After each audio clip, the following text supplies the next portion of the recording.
We're live. What's up? What's up? We're live. I'm Joey. I'm Anthony, And I'm Marcus. and welcome to J&A Voices for Change, aka The Jam. That's right. That's right. And we are protected under Labor Code 232.5, whistleblower 6010, because Anthony, we are whistleblowers, That's right. and we protected under our freedom of speech. Yes, this is, I want to say as a disclaimer, I'm exercising my freedom of speech and I'm protected under the Labor Code 232.5, Labor Code 6310. And these are my opinions and my views only, not of anybody else. Yeah, this is Marcus, and I am exercising my First Amendment rights because this is America. This is my opinions and my opinions only. Nobody else's. They belong to me. That's right. All right, so we have a special guest. Marcus, you want to introduce her to all our viewers? Yes, we have a really special guest tonight. Someone with a wealth of knowledge, someone that you guys want to hear. She too has been done wrong by Sunline. And so we want to give her the floor tonight to air her concerns and things what she has on her mind. So we want to bring this special guest on. Her name is Vicki German. So at this time, let's welcome Vicki German to the podcast. Welcome, Vic. welcome, Vicki. Hey, Vicki. Hi, you guys, and thank you so much for that introduction, Marcus. That meant a lot to me, and I sure do miss you guys, but I'm proud of you for standing up and doing what's right at the risk that you're taking, and I wish you well, and whatever little I can contribute to maybe help you. The issues I had with everybody in the management above me, no one is there anymore. But while I was there and what I went through, I had no one to go to. It was the good old boys club, sexual harassment by my colleagues, pulling me down on their lap, telling dirty jokes, watching things on TV when I would come in off the road at 11 p.m. that made me uncomfortable.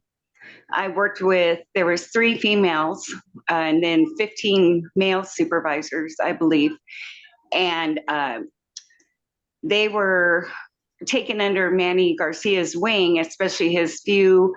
Michael Orr was his personal friend. He messed up so bad that Manny would send out fake emails that were so professional. It didn't come from Michael Orr. That incident that night, I just don't know where to start. It goes on and on. But that incident that night with Jean-Luc out in Mecca, I forget the name of that street, on the bus. Lincoln and Home. Yeah, and I knew every area of my zone. Michael Orr he had zone 3 that night. He didn't even know where that was. Yolanda had to tell him how to get there. I was in zone 1 and 2. I came in and stayed in the office till about 2, and both the Mannies went out on scene. So then Michael Orr, when I came in the next day, he had just barely went home. So yeah, he didn't even know his zone. And one day he was training, and when I was the school bus, laid law and first student, I became a delegated behind the wheel trainer through the state of California. I never got to train. But he was training 3 young men on the line 24 then, going across Tockwitz to the time point there at Farrell. And I was in the lane next to him, just driving through my zone.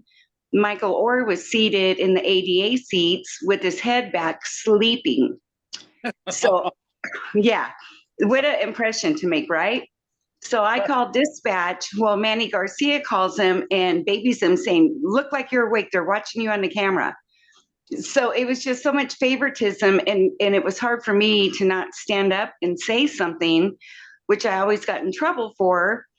And again, with the favoritism, when they switched our uniforms to the gray pants with the white shirts, I was the only female that got both. I had the full uniform, and I came into work in dispatch 1 to midnight, and Armando was in there in his uniform doing what he did. and Todd was called in, and all the men were wearing ties. And I'm like, well, what's going on? So I found out they were having the unveiling of the new fuel cell bus. And he was putting all of his pretty boys out there, like a sale. I don't know how to say his name. Oh, yeah. So I asked Manny, huh? SIL? Yeah, sale, Asa. So Manny Garcia was in dispatch, and I looked at him. I go, why don't you have any females out there representing us? You know, well, you don't have your uniforms yet. He was stuttering, and I was standing up, and I pointed at myself, and I go, well, I do. Well, no, you're dispatch. And Armando said, I'll dispatch. You can go in my place. Well, no. He just wanted all the pretty boys out there. And that's the way it was. Oh, and to top it off, while I think about it, I was dispatched one evening, and again, the line 24 was on Rosa Parks. And this young lady, it was after the kids were out of school and on the bus, got on the bus with a snake. And all the drivers knew her. They'd always seen her in the North End. Well, the driver saw it. It was coming out of her purse. He was freaked out. He jumped off the bus and called me. And I said, stand by. I'm sending a supervisor. She is not going to stay on that bus with a snake. So the girl says it was a service animal. So no, she just got the bus. She didn't want to wait for the supervisor. So no big deal. The bus ran down 5 minutes, which isn't late, but I had to put it in the dispatch log.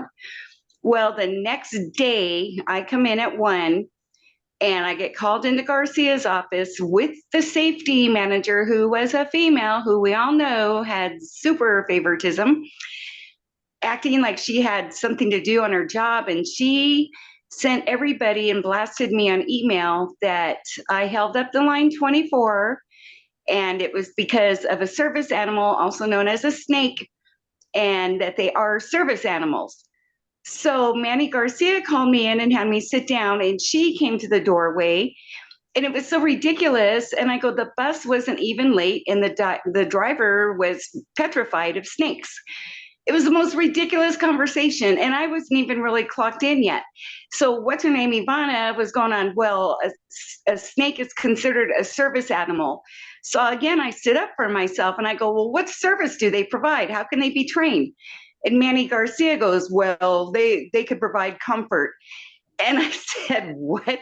So I got chewed out. And so Ivana was all over me. So then I get in dispatch, and everybody's gone. And then she has Manny Thomas call me to get a driver. At the time would have been at Stevens, the time they wanted him in the yard, would given him time to be there at 3:30 for a random DNA. So I called the yard up to the window to head to Stevens. So he's on his way there. So then Ivana calls the phone, where's that driver? I go, I was told he didn't have to be here till 3:30. So then she hangs up on me. Manny Thomas calls me up. He goes, I told you 2:30, and I have witnesses, and slammed the phone down on me. So now I've been chewed out since I'd come on duty. So I called the second yard, but there was nowhere else to intervene now because he was between B Street and Stevens. There was nowhere to go. And I got choked up and just started crying. And the yard guy felt so bad for me. So finally, Armando came in to give me my lunch, and I was standing outside. Manny Thomas is heading out and telling me, oh, good night, Vicki, like nothing happened. And I said, you know what, Manny, I've been chewed out since I've been here. Oh, well, tomorrow will be better. And then we'd go into mandatory supervisor meetings, and Polo would come in. One day he got chewed out over Michael Orr. And he was cussing us out left and right. And he was saying the F word, the shit rolls downhill. And I don't appreciate from a supervisor over me talking to me that way. It's unacceptable. And he came from Fuels, like we all know. And Sally and Kathy had brought in Happy Meals for all of us that day. So we had those sitting in front of us. And he goes, there's nothing happy about today. And if this doesn't straighten up, all of you are at risk. And every meeting was an underlying threat. Don't be friendly with the drivers. They'll throw you under the bus in a heartbeat, yet they go golfing with some of the drivers. It was just ridiculous. And the nepotism, okay, I'll say, Al, his father became a driver, nice man. How are you going to write your father up or your brother or your nephew? And then one day, operator came up to the window at the evening. Somebody had passed in this one big family that worked there at the time. for that funeral. And, you get 4 days leave. So I was getting out the paper and I looked at him. I go, so what relation is he to you? And he goes, well, I don't know, an uncle or a cousin. And I go, what? So then it dawned on me, this was not a brother or a parent to all of these drivers getting that time off. And I brought it to their attention. They still got that time off, and we were hurting for drivers. I think I covered a line 70 and got chewed out for that. So Manny Thomas would prefer it just not run, trying to create anger through the passengers and the ridership. That's when it was talk about the strike. So they were enjoying it. And I could go on and on. Once I get started, boy, I'm just, ooh. But yeah, it got to the point where every day I drove to work, I was literally sick to my stomach. I had knots in my stomach. I didn't enjoy my job unless I was in Division 2, where the heavy weights aren't over your shoulder. Just ridiculous requirements from you that were micromanaged by Manny Garcia, but that whole group there. Oh, and so then Manny Garcia was making sexual harassment to me. I was in my mid-50s about menopause, and I went, what? And I told Yolanda about that. So we went into the conference room there, and we were getting ready for a meeting to start, and it was hot in there. There was no air blowing, and Victor got up to try to open that plastic box to turn on the air. Well, you need a key. So he went looking for the guy that had the key. So I remarked, well, it's hot in here. And Yolanda was sitting across the desk from me, and Manny Garcia goes, oh, you're showing your age again. And I went, what? And Yolanda and I looked at each other. And then Diane Beebe came in and she said the same thing. And he didn't make a comment to her about her age is showing. So I was mad. So I went to HR. Well, what's her name? Lynn. Skidivor, I can't even say her last name. She had cleared out HR at that time, and the only one there was Jim Rail. Oh. So he sent me right back to Manny Thomas. Manny Thomas left me alone with Manny Garcia, and that didn't go. He ended up saying how I was sensitive, and I had also gone to him about David Robin Williams. It was a board meeting one day, and I just come in, and you know how they park the relief vehicles everywhere. A driver walked up, he was in dispatch, and he handed her a clipboard. She couldn't find the car, and it was so hot out, and she was dripping in sweat when she came back. So he gives her another card, comes back, she couldn't find that one. So he gives her a third card, and she walks away. And he goes, well, I'm sorry. How do you say it? He goes, I'm sorry, making your fat ass walk everywhere. And I looked at him, and he was no skinny mini. So I went into Manny Garcia again, and he goes, well, I'm going to have to start telling the coworkers to watch how they talk around you. I said, don't you ever tell people how to talk around me. So I was stuck. I couldn't do anything. I couldn't go to anybody. It was so frustrating. And I couldn't keep my mouth shut, and I was getting in trouble for that. He would put you on blast on the email. So That's ridiculous. So I'm going to ask you a question. What was your experience with the leader that was just arriving, started working there at the agency? The one who took the helm of the Titanic. yeah. Lynn, I can't pronounce her. I guess I just can't pronounce it anymore. So, but she had a mandatory meeting for all the supervisors to get to know a little bit about each of us.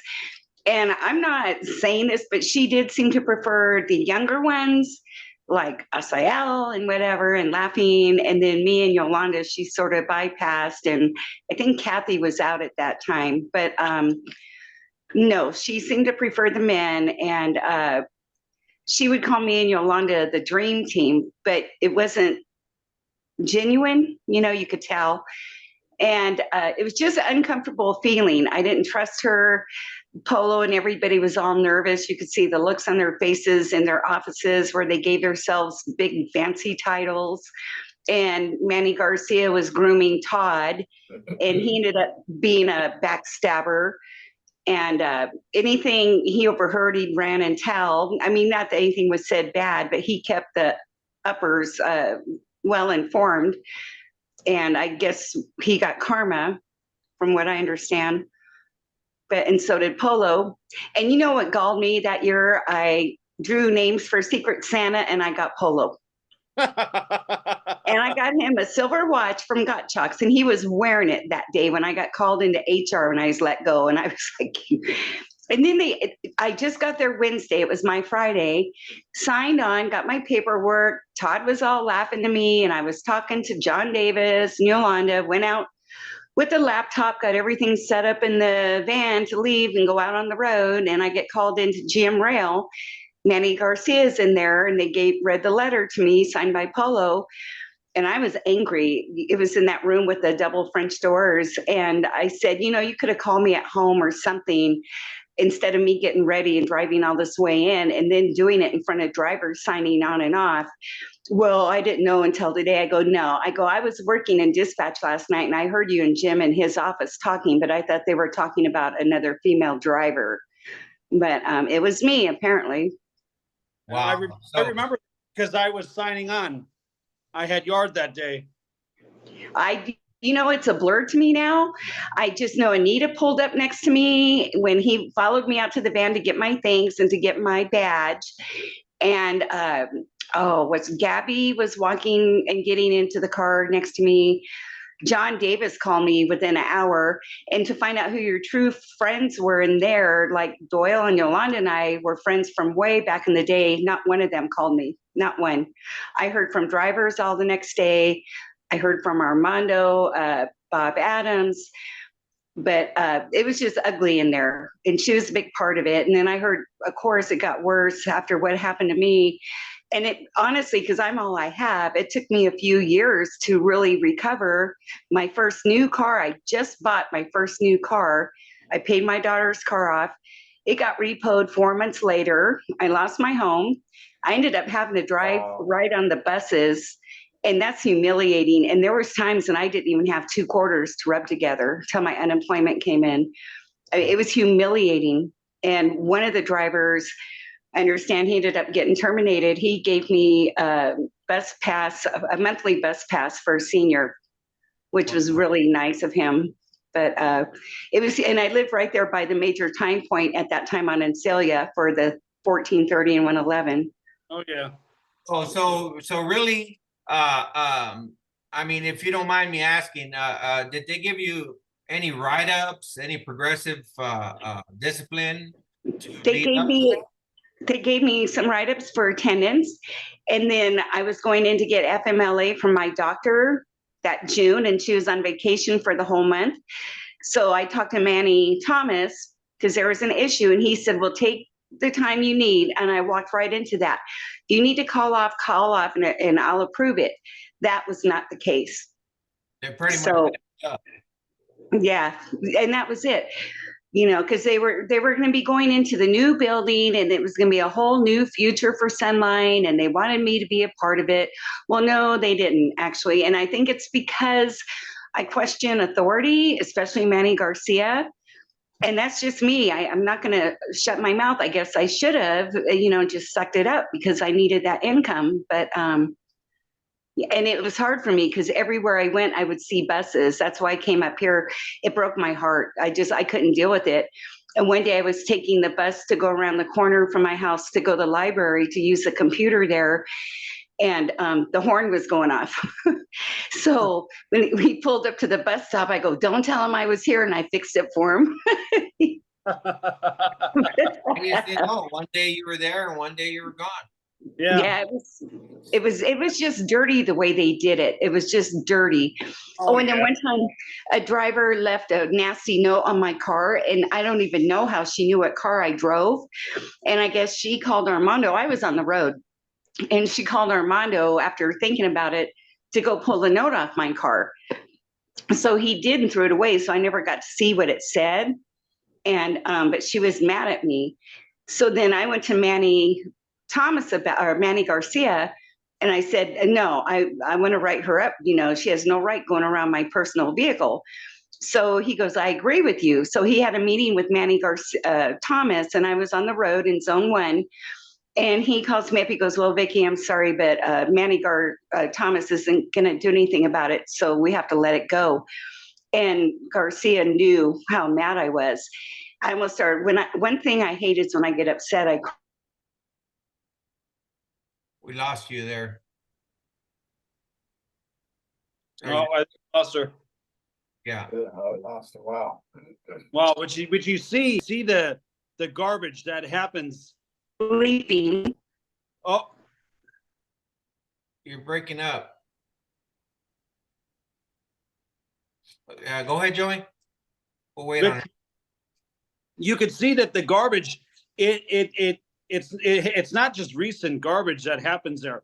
It happened the moment that I'm sorry, I lost you for a second there. I'm sorry, Joey, I lost you. They knew because there was one catastrophe in Zone 1, and that supervisor was really good personal friends with Manny Thomas from back at Orange County Transit. He didn't get in trouble, but I pulled up the map and showed him right where he's hiding and sleeping. Nothing happened to him. And 3 male supervisors, all married, had affairs with drivers. And that's a proven fact. Mechanics saw it. I left the yard one night after midnight, and the one driver was sitting out in front of the yard with her mirror down, putting powder on her face, waiting for that supervisor to come out. And the other 2, yeah. Vicky, stop talking about me. No. Well, Anthony, I didn't want to turn in you, but